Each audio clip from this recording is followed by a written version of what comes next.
February 27ರಿಂದ March 3ರವರೆಗೂ ಕೂಡ ವಿಧಾನಸೌಧದಲ್ಲಿ ಪುಸ್ತಕ ಮೇಳವನ್ನು ಆಯೋಜನೆ ಮಾಡಲಾಗಿದೆ. ಈ ಕುರಿತು ಮಾತನಾಡೋದಕ್ಕೆ ಸ್ವತಃ ಸ್ಪೀಕರ್ ಯುಟಿ ಖಾದರ್ ಅವರಿದ್ದಾರೆ, ಅವರು ಮಾತನಾಡಿಸ್ತಾ ಹೋಗ್ತೀನಿ. ಸರ್, ಈ ಬಾರಿಯ ಪುಸ್ತಕ ಮೇಳದ ಒಂದು ವಿಶೇಷತೆ ಏನು ಅಂತ? ಇದು ಇತಿಹಾಸದಲ್ಲೇ ಪ್ರಪ್ರಥಮ ಬಾರಿಗೆ ವಿಧಾನಸೌಧ ಆವರಣದೊಳಗಡೆ ನಾವು ಪುಸ್ತಕ ಮೇಳವನ್ನು ನಾವು ಇವತ್ತು ಹಮ್ಮಿಕೊಂಡಿದ್ದೇವೆ. ಸುಮಾರು 150 ಪುಸ್ತಕ ಸ್ಟಾಲ್ಗಳಿಗೆ ನಾವು ಅವಕಾಶ ಕಲ್ಪಿಸಿದ್ದೇವೆ. ನಮಗೆ ಡಿಮಾಂಡ್ ಇನ್ನೂ 50ಕ್ಕಿಂತಲೂ ಜಾಸ್ತಿ ಇದೆ. ಇವತ್ತು ಅದು 80% ಕನ್ನಡ, 20% ಹಿಂದಿ ಮತ್ತು ಇಂಗ್ಲಿಷ್ ಮತ್ತು ಇನ್ನಿತರ ಭಾಷೆಗಳಲ್ಲಿ ಅವಕಾಶ ಮಾಡಿ ಇವತ್ತು ಕೊಟ್ಟಿರ್ತೇವೆ. ಇದರಲ್ಲಿ ಬಹುಶಃ ಎಲ್ಲ ದೊಡ್ಡ ಮಟ್ಟದ ಈ ಪ್ರಕಾಶನಕಾರರಿಗೆ ಅವಕಾಶ. ಎರಡನೇದು, ಎಲ್ಲ ಅಕಾಡೆಮಿಯವರಿಗೆ ಕೂಡ ಒಂದು ಸ್ಟಾಲ್ ಕೊಡ್ತೇವೆ. ಸೊ ಆ ಅಕಾಡೆಮಿ 1-2 ಪುಸ್ತಕ ಬರೆದೋಕ್ಕಲ್ಲಿ ಸದಾವಕಾಶ ಇದೆ. ಮತ್ತು ಸುಮಾರು 15 ವಿವಿಧ ವಿಚಾರಗಳ ಸಂಖ್ಯೆಯನ್ನು ಏರ್ಪಡಿಸಲಾಗುವುದು. ಅದು ಸಾಹಿತ್ಯ ಮತ್ತು ಚಿತ್ರೋದ್ಯಮ ಮತ್ತು ಅಂತ ಹಲವಾರು ಒಂದು ಸಂವಾದ ಕಾರ್ಯಕ್ರಮಗಳಿದೆ. ದೊಡ್ಡ ಮಟ್ಟದ ಸಾಹಿತಿಗಳು, ಚಿಂತಕರು, ಜಡ್ಜ್ಗಳು ಇವರೆಲ್ಲ ಬಂದು ಭಾಗವಹಿಸ್ತಾರೆ. ಅದರ ಜೊತೆಯಲ್ಲಿ ಇವತ್ತು ಬಹುಶಃ ನಮ್ಮ ಯಾರಿಗೆ ಪುಸ್ತಕ ಬರೆದಿದ್ದಾರೆ ಅವರ ಪುಸ್ತಕ ಬಿಡುಗಡೆ ಮಾಡುವಂಥ ಅವಕಾಶ ನಾವು ಮಾಡಿ ಕೊಡ್ತೇವೆ.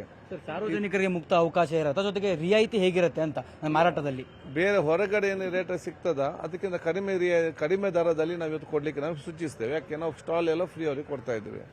ಎರಡನೇದು, ಎಲ್ಲ ಶಾಸಕರಿಗೆ 2 ಲಕ್ಷ ರೂಪಾಯಿ ತನಕ ತಮ್ಮ ಶಾಸಕರ ನಿಧಿಯಿಂದ ಅವರವರ ಕ್ಷೇತ್ರದ ಸರ್ಕಾರಿ ಶಾಲೆಗಳಿಗೆ ಮತ್ತು ಸರ್ಕಾರಿ ಲೈಬ್ರರಿಗಳಿಗೆ ಪುಸ್ತಕವನ್ನು ಖರೀದಿಸಿಕೊಡಲು 2 ಲಕ್ಷ ರೂಪಾಯಿ ತನಕ ಅವರಿಗೆ ಅವಕಾಶ ಮಾಡಿಕೊಡಲು ಇವತ್ತು ನಿಯಮವನ್ನು ಸೂಚಿಸಲಾಗಿದೆ.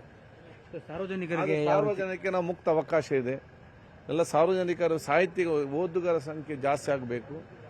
ಒಂದು ಓದುವ ಪತ್ರಿಕೆಯಲ್ಲಿ ಸಾಹಿತ್ಯದಲ್ಲಿ ಓದುವಂಥ ಒಂದು ಜನತೆಗೆ ಮುಟ್ಟಿಸಬೇಕು ಮತ್ತು ಸಾರ್ವಜನಿಕರಲ್ಲಿ ಭಾಗವಹಿಸಬೇಕು ಮತ್ತು ವಿಧಾನಸೌಧದಲ್ಲಿ ಸರ್ವರಿಗೆ ಅವಕಾಶ ಇದೆ ಎಂಬ ಸಂದೇಶ ಕೊಡಬೇಕು. ಎಲ್ಲ ಉದ್ದೇಶದಿಂದ ಇವತ್ತು ಪುಸ್ತಕ ಮೇಳವನ್ನು ಹಮ್ಮಿಕೊಂಡಿದ್ದೇವೆ. ಮಾನ್ಯ ಮುಖ್ಯಮಂತ್ರಿ, ಉಪಮುಖ್ಯಮಂತ್ರಿ ಸರ್ಕಾರ ಸಂಪೂರ್ಣ ಸಹಕಾರ ಕೊಟ್ಟಿರ್ತಾರೆ, ಬಯಸ್ತಾರೆ.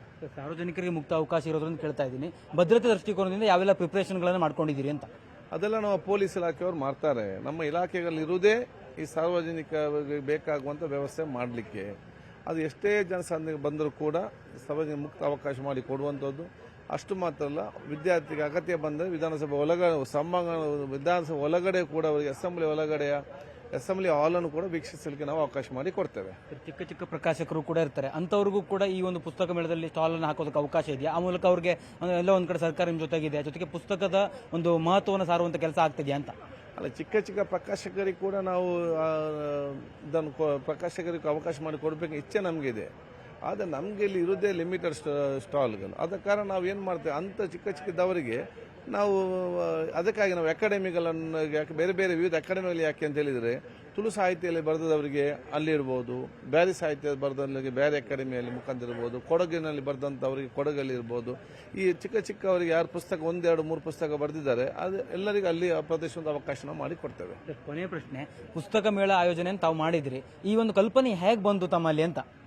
ಇವತ್ತು ನಾನು ಆಲೋಚನೆ ಮಾಡಿದೆ, ಒಂದೊಂದು ಪ್ರಥಮವಾಗಿ ಒಂದು ಯೋಜನೆ ನಾವು ಯಾಕೆ ಇವತ್ತು ಇದನ್ನು ನಾವು ಈ ರೀತಿಯ ಒಂದು ಸಾಹಿತಿಗಳು ಮತ್ತು ಬರಹಗಾರರು, ಕವಿಗಳು ಮತ್ತು ವಿದ್ವಾಂಸರು, ಬುದ್ಧಿಜೀವಿಗಳು ಇವರನ್ನು ವಿಧಾನಸೌಧ ದೂರದಲ್ಲಿಟ್ಟುಕೊಂಡು ನಮ್ಮ ಬಗ್ಗೆ ಚರ್ಚೆ ಮಾಡಲಿಕ್ಕೆ ಅವಕಾಶ ಮಾಡಿಕೊಡಲ್ಲ.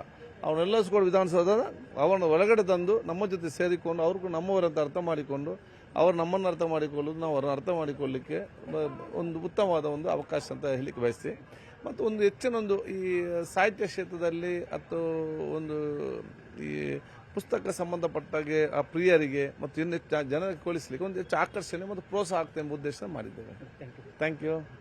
ಇದಿಷ್ಟು ಸ್ಪೀಕರ್ ಯುಟಿ ಖಾದರ್ ಅವರು ಹೇಳ್ತಾ ಇರುವಂತದ್ದು. ಪುಸ್ತಕ ಮೇಳವನ್ನ ನಾವು ಹೊಸತನವನ್ನ ಹುಟ್ಟು ಹಾಕಬೇಕು ಅನ್ನುವಂಥ ಕಾರಣಕ್ಕಾಗಿ ಆಯೋಜನೆ ಮಾಡಿದ್ದೀವಿ ಅನ್ನುವಂಥ ಮಾತನ್ನು ಕೂಡ ಹೇಳ್ತಾ ಇರುವಂಥದ್ದು. ಜೊತೆಗೆ ಸಾರ್ವಜನಿಕರು ಕೂಡ ಈ ಒಂದು ಪುಸ್ತಕ ಮೇಳದಲ್ಲಿ ಮುಕ್ತವಾದಂತಹ ಅವಕಾಶವನ್ನು ಕಲ್ಪಿಸಿದೆ. ವಿಧಾನಸೌಧ ಎಲ್ಲರದು ಅನ್ನುವಂತಹ ಒಂದು ಭಾವನೆಯೂ ಕೂಡ ಬರಬೇಕು ಅನ್ನುವಂಥ ಒಂದು ಕಾರಣವೂ ಕೂಡ ಇದರಲ್ಲಿ ಇದೆ ಅನ್ನುವಂಥ ಮಾತನ್ನ ಹೇಳ್ತಾ ಇರುವಂತದ್ದು. ಕ್ಯಾಮರಾ ಪರ್ಸನ್ ವಿಶ್ವನಾಥ್ ಹಾವೇರಿ ಜೊತೆ ಕಾರ್ತಿಕ್, ನ್ಯೂಸ್ 18 ಬೆಂಗಳೂರು.